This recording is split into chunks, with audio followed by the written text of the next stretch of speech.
rolls the upside, and I'll be starting my reaction in 1, 0, and go. Banquet of Fire. I'm really loving the sound of that.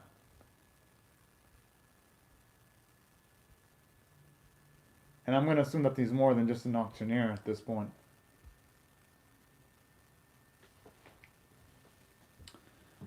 Kind of silly how it seems like a beta's already got super extravagant abilities.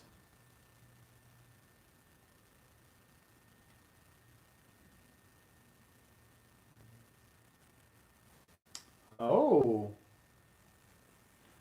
Now it kind of makes me wonder if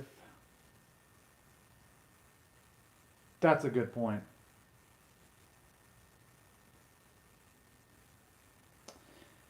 And you know what? I wouldn't really blame Akira if he considers that offer.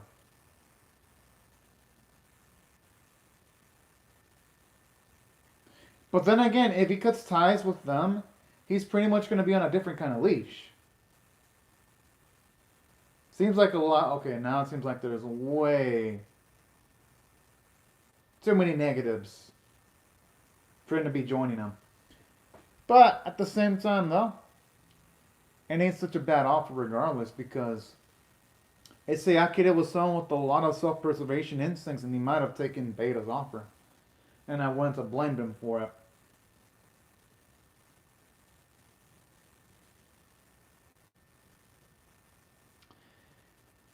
That's the thing about the animation stuff. Like every single time Minami's talking and she's sounding distressed, she always has like that. She sometimes has like that dumb-looking smile when she should be frowning a bit more considering the situation. Kind of throws you off a little bit.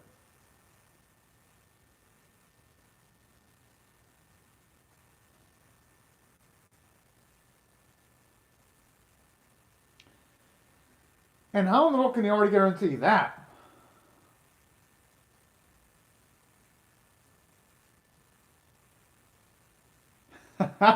Yes! Still can't blame Beta for trying though.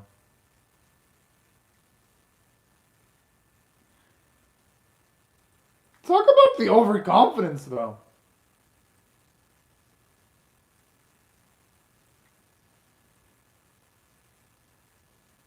That's just his freaking perspective though. Although in saying that, I would actually look into if I was Akira, even though yes, I'd have doubts with what some of what Beta's telling me is true. I would naturally do my due diligence and I would look up into that incident. But hey, you know what? I actually like this. I actually like how there's tension forming between Akira and also with the X-Arm Squad because it's realistic. The only people who really give a shit about him, and even then it's just the distant giving a shit, is Manami and Alma. And even then, they only care about Akira because he's useful to them. It's not like they actually care about his well-being to that extent. But they care about his psychological nature, how he's feeling, and stuff of that nature. I could see why. If he starts having any doubts with the people he's working with, I wouldn't blame him. I mean, a lot of people in the same spot would be taken aback. At least I know I would. Speaking of which, the song of the opening is actually nice when I'm not looking at the animation quality. That's what I do nowadays. Whenever the opening's playing, I just have the audio on higher blast, and I'm looking at a different screen. And then once it's over, then I go back to the episode. It actually makes it a lot funner to watch.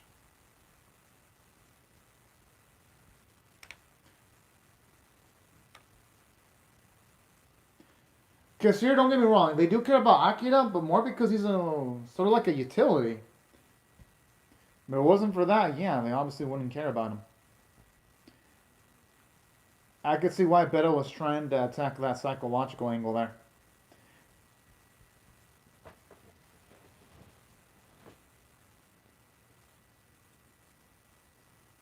Hmm.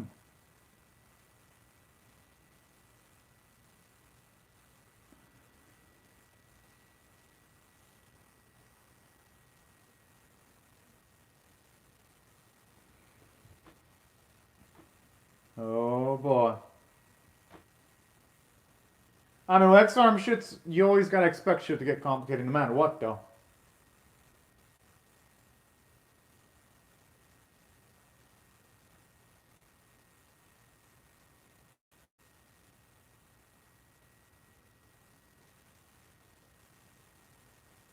Honestly, when it comes to Al Gerard, the animation for him actually doesn't look that bad.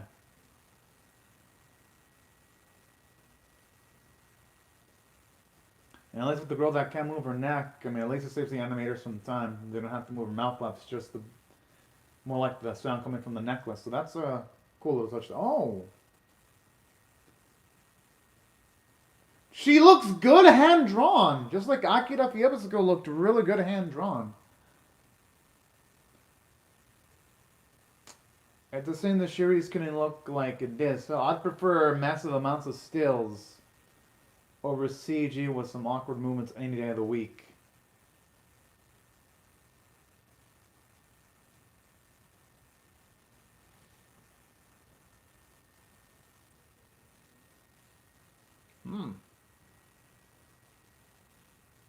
All because it's an uncomfortable set of worms that should be opening up better life.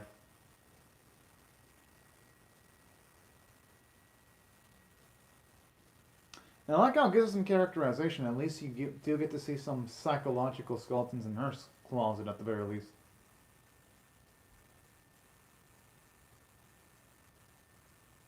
And again, like, they always make her somehow, even in like the most stressful situations. I wish when a situation was serious, Manami would actually frown or show expressions of anger at the very least. Well, this is a shame because, okay, finally she's actually frowning. When she's supposed to be frowning. I mean, it took you like 7 minutes, but hey, better late than never.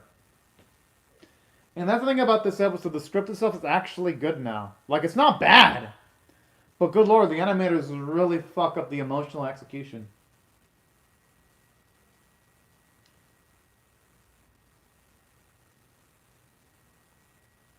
Come on, kid. I don't think you should be the one to talk. You gotta do some risky, gutsy, ballsy stuff too sometimes yourself. But you know what? I like that though. It shows you how much he actually really does care.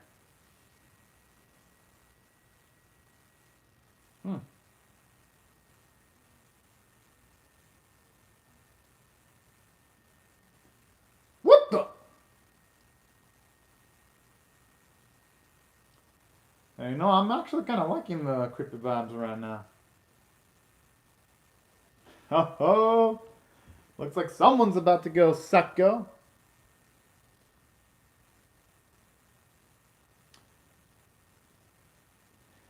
Is he what? So she thinks Al Gerard's gonna be willing to talk things through with a set of tea and cupcakes? Is she serious? Okay, I didn't think it'd be that easy.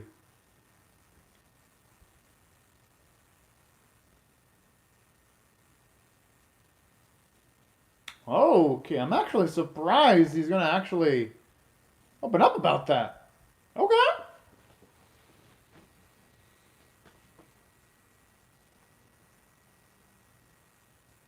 Oh. At least that Switch One Minami is hardcore then. I mean, shit, you'd have to be to survive and work in the line of being a part of the X-Arm squad. You just have to. So I like that. Shows you why she's such an emotionally strong lady.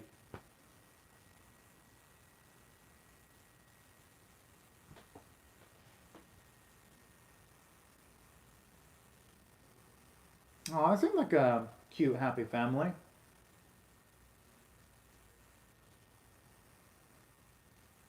Oh, that's actually kind of cute. But then I'm assuming since he doesn't seem like the happiest individual, I'm assuming something bad happened to his family.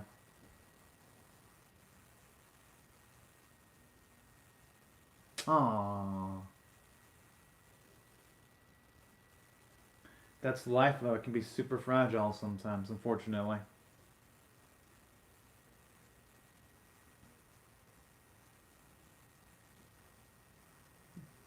And you know what? I'm not going to blame him one bit. I'm assuming he did. Seems like you'd have the resources to do it.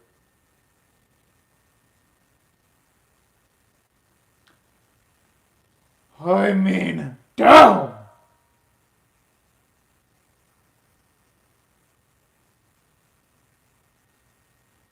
So they're pretty much protecting a sack of trash. Aww. No, that's why. I mean, that's revenge, an eye for an eye. With revenge, I mean, as fucked up as it is, it's always constantly going to be a cycle of hate until one side eventually stops. So I kind of like how here we're getting the downside of the cycle of revenge, where it starts out with the one side losing innocence, then the opposing side losing innocence, and it's just a shit show cycle. Wait, did this sound go away? What the? Or one of it's a stylistic choice.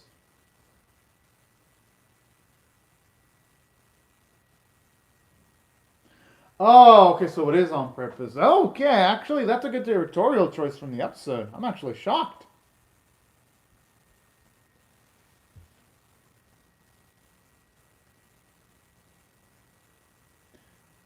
I'm assuming Minami is used to fighting in the dark, though. What the fuck is that with the animation?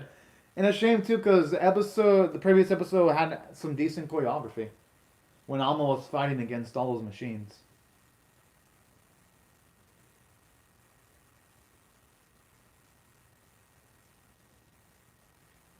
What? What happened to his clothing?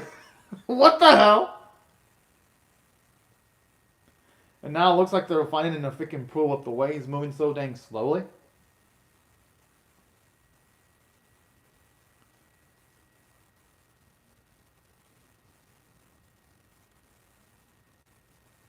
Yes, motherfucker.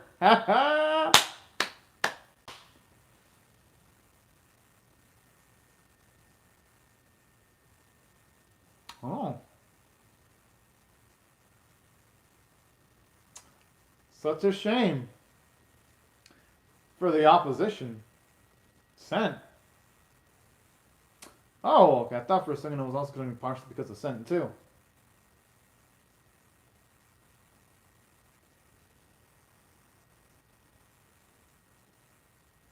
And I actually like how it shows you the maturity of Minami because she doesn't even seem. I mean, she was shocked, but she's not going to be super vengeful against the person that caused her parents to be killed either, now that she learned about the circumstances of what went down in the incident. I actually kind of like that bit of character moment from Minami. Makes him. Damn, that looked good! No, seriously, seeing moments like that kind of pisses me off because the series in the 2D art style looks super dang beautiful.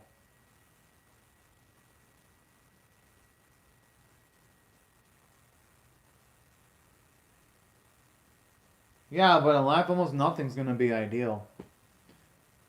You're gonna have to deal with what's given to you.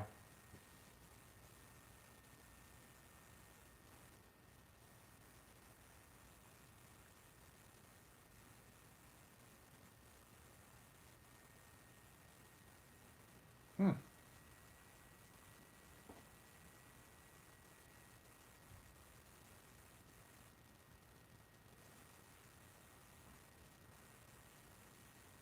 Okay.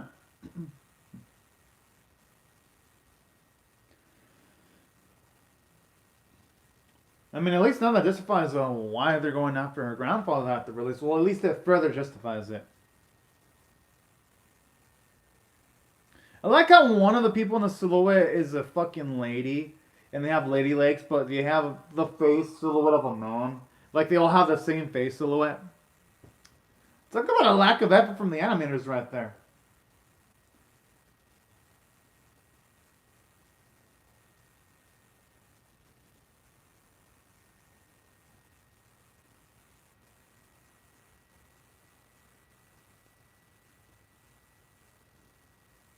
Hmm.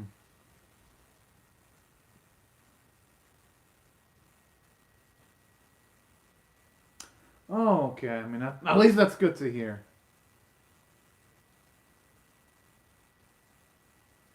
Oh.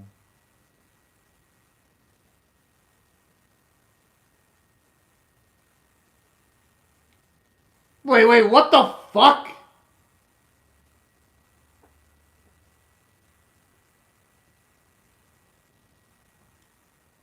I mean, that is cool, I guess, but how was his body? I mean, I guess it must have been similar to Akira, where the body was transferred into a robotic machine. Which, yeah, I mean, at least it's better than nothing. And I kind of like how here, it shows you at least how some of the opposition in the series actually has ethics. So I like how it shows you the gray area of X-Arm. Oh.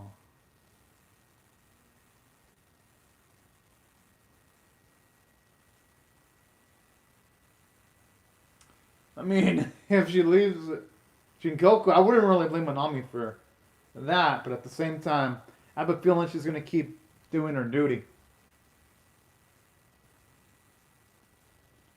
Oh, damn! Yo! Wait, what the fuck? I mean, I understand the eye for an eye, but I don't think they should involve the granddaughter. If you're gonna kill someone, just do the main man that did the killing, not the family members either. I mean, that's life. Sometimes they're not gonna have things the way you want them to be.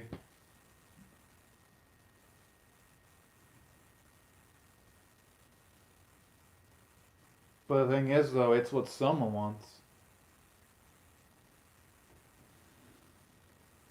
Oh! Damn!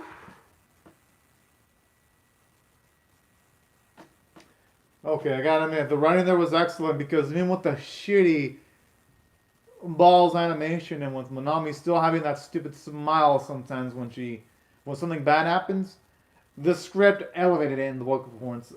What if they continue using real flames? That only really works if the CGI is super realistic, but here it just looks so awkward.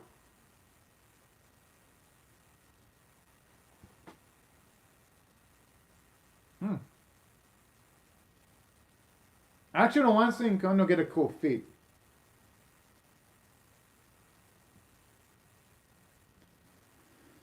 Hmm.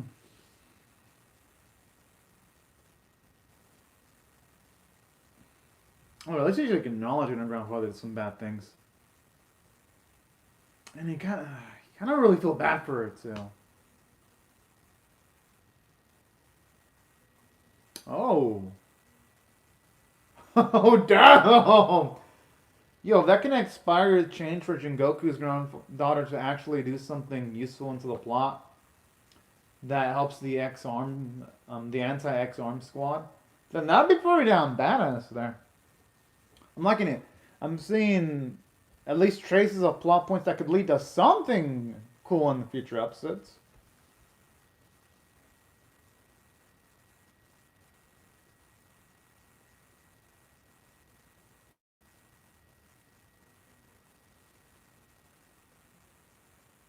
Ah, shit.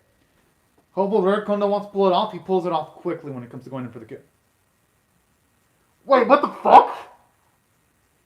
I'm actually surprised Zika still has a body.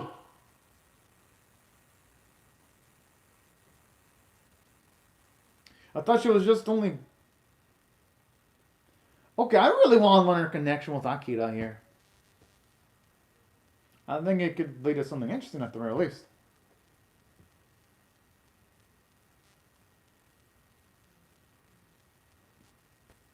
I don't think someone's gonna stop, but he's way too deep into this to stop casually.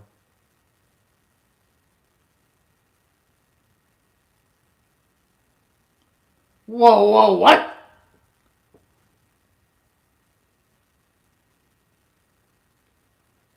Since when did she switch sides?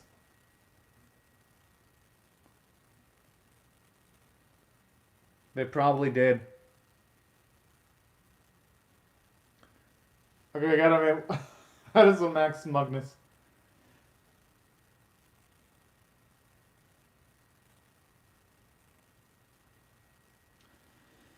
Okay, talk about them thinking 3 or 4 steps ahead.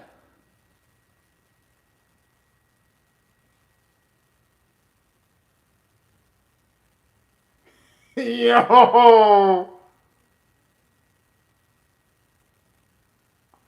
Oh, she actually had the guts to pull the trigger.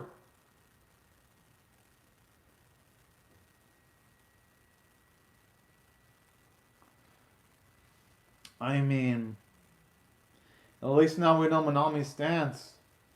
She did, but she was just doing what she felt was right.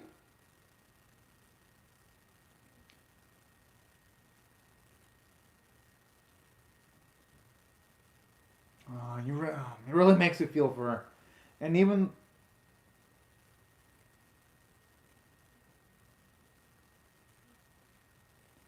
What the fuck? Oh boy.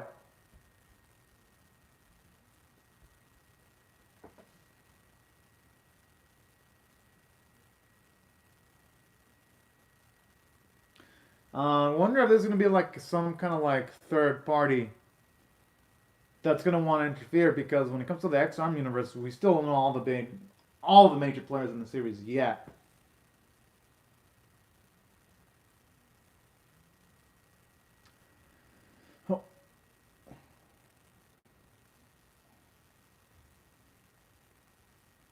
Could it be Beta? Yo! I have a feeling. I mean, it had to be with that kind of entrance. Yo, we can feel the hate! Despite Akira having, like, no body right now. Okay. The episode's actually good. Was the animation still horrid trash? Yes, it was. But the script was good. So if I were to rate this episode on a scale of 1 to 10, with 1 being abysmal, 5 being average, and 10 being exceptional, it gets a 6 out of 10 for at least above average for me, because there was a lot of positive elements. We've now got Beta into the picture. At least now we got to see Manami's brother again, so I made a lot of progression there. And we get the justification as to why he wants payback. I mean, with the family, with him being conscious and seeing his family die before his very eyes, yes, it makes sense why he'd want payback, and I wouldn't really blame him one bit.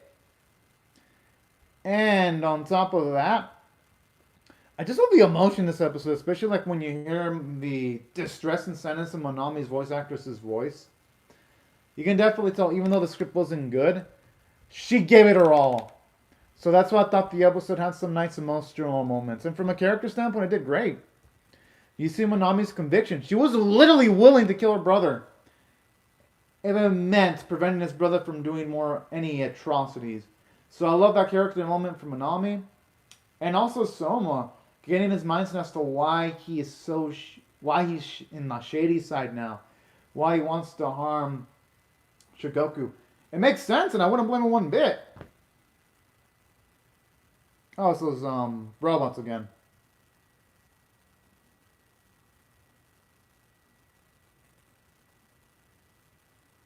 Hey, looks like she's gonna convert to their side again, though, Alma.